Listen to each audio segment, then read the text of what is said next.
YumiKey. And welcome to the Grateful Temple project, and welcome to my mornings. Usually I do a video at this time, and I've been doing them every morning, called Wakey and Bakey with Reiki, where I just wake up and share thoughts for my day. Yet they've turned now into the Grateful Temple project. And so now this morning, it was actually last night after making that video, I was thinking, okay, what's going to be the next video I make? Then something happened which led to this video. And that was, I started watching how many views my videos were getting on YouTube. And I saw they were going down. And my ego came into play. Let me put this all down.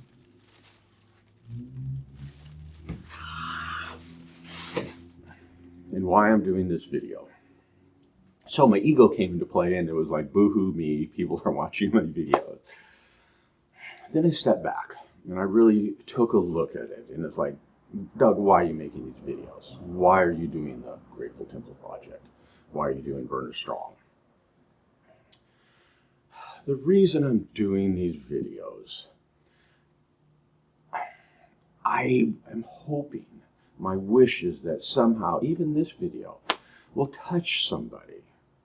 Because I realize that in that deep, dark moment I'm going to share with you in a moment, I wasn't in a place to make a phone call. I wasn't in a place to think about loved ones and what are they going to, be concerned about. I wasn't in any place like that whatsoever. None of that shit made any difference. All it was somebody stepping forward and doing the best they could with the tools they had. And that was more than enough to shift everything to the point where I'm telling you, I'm free of having to use that tool, to even mentally be using that tool of suicide. And it's so wonderful. And again, it's because somebody stepped up and using only the tools they had. And they even said, I don't know what to do. It was enough. And that's why I'm making these videos. That's what I realized. I gotta let my ego get out of the way. Who cares about views? If one person sees this video and it's enough to make them go, and see something different, because in that moment, with what happened with that person, something happened and I was able to shift how I saw everything. And I've done it before. I did it on the bridge when I wanted to commit suicide, but it wasn't as powerful as this, as another human being. And I just now realized it is the whole YumiKey energy. Yeah, I'm doing this. I'm going to keep doing this no matter how many views I get, no matter what anyone says or snark I get. Maybe someone's going to see one of these videos and hopefully feel my sincerity, and hopefully I'm coming across this here that, I want to make that shift in your life so that you are the one that goes, I got more life to live toward. So, what did it look like when I wanted to commit suicide this last time?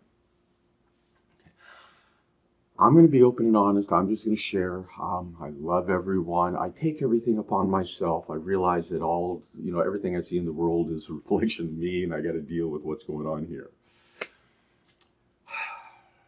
Yes, I wanted to commit suicide about 8 years ago on the bridge. And that was because of divorce and just the whole world collapsing. It was really, I wanted to be loved. This last one happened, it was just, 3 months ago. Surprising with all this work I've been doing. I was on a horse ranch. My life, because after that divorce 7 years ago, I strangely went to Las Vegas, and it wasn't what you wanted. It wasn't the strip or anything. It was me walking in the desert and doing self-reflection. And then strangely, by myself. And then strangely, I get this opportunity to come back up to Sacramento area, to Loomis, and I'm now working on a horse ranch. And it was it was heaven on earth. Yet I was stuck on the horse ranch by myself, lonely. It was a great place to work with myself, yet I was alone. then something weird happened. Everyone on the ranch, because I did my work, I did my job, I loved the horses, I was just on time. They didn't have to worry about me. Everyone before, all the workers, they had a hit nightmare with them. And even the owners, right before this incident happened, they gave me a bonus, a letter saying they loved me. Then all of a sudden, I get this thing that you got to get out of here. With 19 days to go, I had no place to go. I had nobody. I reached out to my burner community. And also the face of suicide, and please, this is nothing upon them. It's just, this is the face of suicide. This is what it looks like. I came into the community in a big way, wanting to help, wanting to do something, wanting to, let's just say, wanting to do something. And honestly, I don't know what I did. I don't know what I did yet. Everything collapsed, and I'm taking it upon me. I'm taking that any negativity, I must have done something. I just can't see it. And the thing is, maybe other people committing suicide are doing the same thing. And no matter what, those people, the converter community, they have their own lives. I was just one person. They don't see it, but I was screaming for, to be part of the community. I was asking, there must be just something to turn them off. I don't know. I'll take it on myself. And that's what I actually did, is I went a step back and started really looking at that, is what did I do? But I felt cast out, and I felt nobody, I didn't have anyone. Luckily, these two, an old friend and his son stepped up, and they didn't have much. And they came forward and they helped me. And they gave what they had, gave me support, and they're still not supporting. They just gave me a foundation to build what I'm building. And that was wonderful. Yet they had a life. They were doing stuff. They were busy. And it was just, all of a sudden, this is my fault, I felt a disconnect. And because of where I am and so far away from everyone and so lost, there was one night I did say I needed help, and they were busy. And it's compassion to everyone. They don't get it. Well, you'll see, maybe something did happen. Because that night I was out there. And with all the research I have done, I knew how to do it, how to do peacefully. And I'm not going to say what it was. But when I told them, their eyes opened up. So I went to bed that night, and it was it. I was ready. It was done. I was done. No more faking the shit. And I didn't tell anyone. Suddenly there was a knock on the door. And this young man comes in. And he sits on the edge of the bed. It wasn't the edge of the bed. It was right there. And he goes, I know you're in pain. I don't know what to do. I just felt like I had to be here. He did the best he could with the tools he had. He stepped up when he saw someone who was in pain. And that's what just switched everything so powerfully. I literally had my shaman laughing at me. When I saw that, I was like, Doug, you've got people supporting you. We're all single, individual people, as I've always said, just naked out in the middle of the field by ourselves, trying to do the best we can. And that's why I'm doing these videos. I'm going to keep doing them. I was wondering, what do I keep saying? What do I do? Whatever. And it's just, I don't care. It's just, I feel this is my purpose in life. There's another young man who hiked the Pacific Crest Trail. He wanted to commit suicide, and he just said, I just got to hike the trail. And now he's just going on faith. He did that on faith. And his little message, while I'm in a good place now, his little message of him doing it has sparked me to want to now, fuck it, I'm spending all my money. I'm buying all this backpack gear because I'm older. I got to get this ultralight stuff. I can't hike the way I used to yet. I'm going to do this. I'm going to hike for the 22. I don't know what I'm doing. I'm just going to make these videos every day because, we don't know who's going to say what.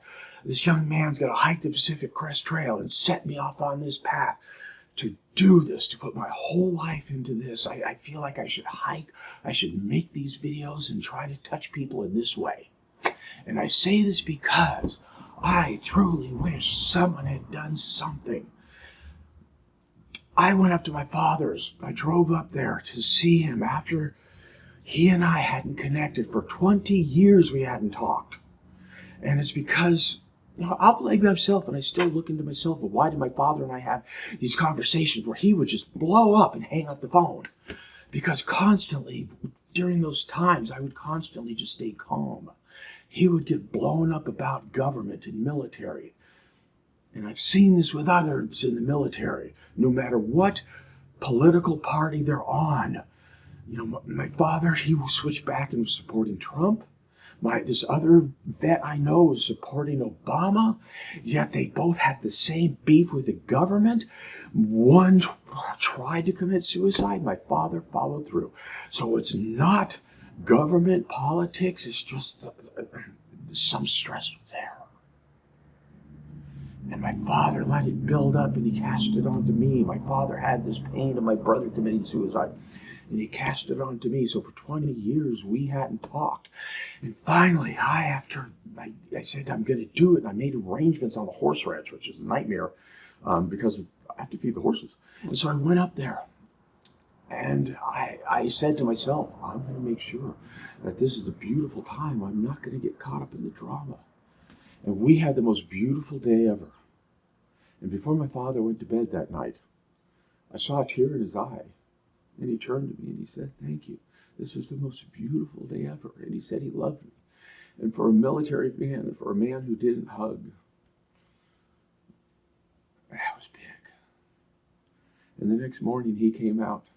And I was ready to spend, few hours, because I only had like 24 hours because I had to get back to the ranch. We were sitting there eating our oatmeal, and all of a sudden I heard it. I heard the words of the government coming out, and I did everything I could. First thing I said is, hey, Dad, I love you. I'm so grateful to be here. And you see, it's still in my mind. It had to do with schools and the government. And he got wrapped up, and I just kept saying, hey, Dad, I love you. Let's just have these times. And as usual, he got upset that I wasn't into his whatever. And before I know it, he said, get out.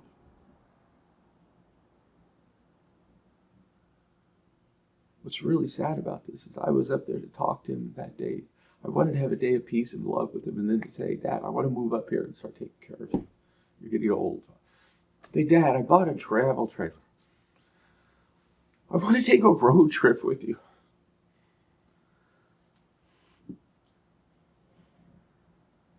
2 months later, he committed suicide.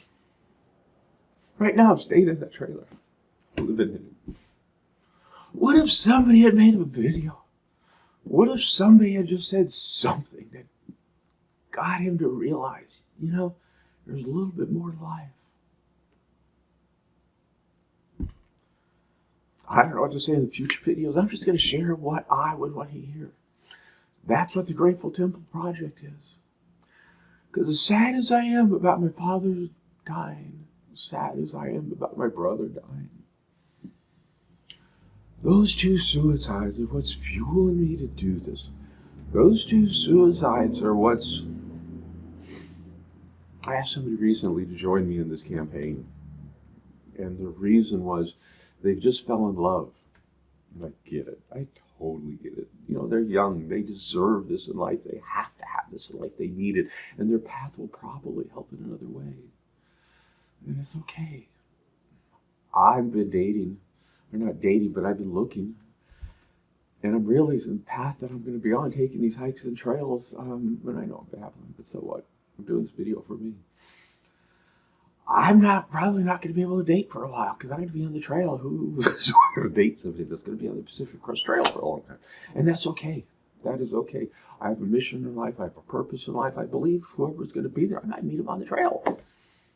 But this is my purpose. I have to make these videos every day. I have to do this. You don't know what the face of suicide looks like right before they're going to do it. Because their mind is on it. I didn't think of no phone. No, nothing was going to stop me. Except for someone doing the best they could with the tools they had and taking that extra step and saving my life. So that's what I'm doing. I don't know where I'm going to go. The tools I have right now, what I put all my money and time and energy into, is video equipment, and let me get back into hiking, which I did 20 plus years ago. It's my calling, doing this. Let's see what happens. I believe it's going to make a difference in one person's life, and if it's only one, that's what it's all about. So, I know I'm rambling. Let's just finish this one thing. What I went to do after that final time is I dove into what Yumiki is.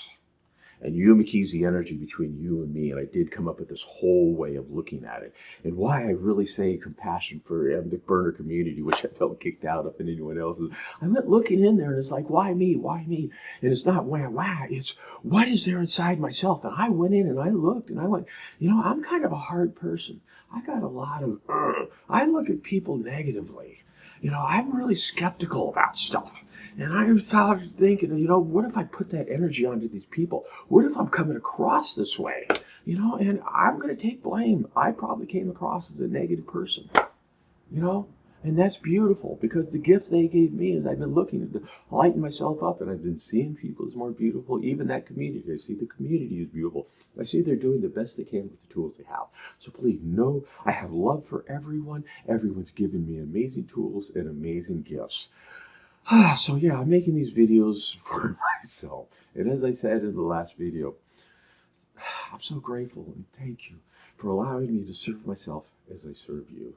So if no one's watching these videos, maybe one person is, that this video is going to make a difference. And if that person is me, so be it. Yumiki.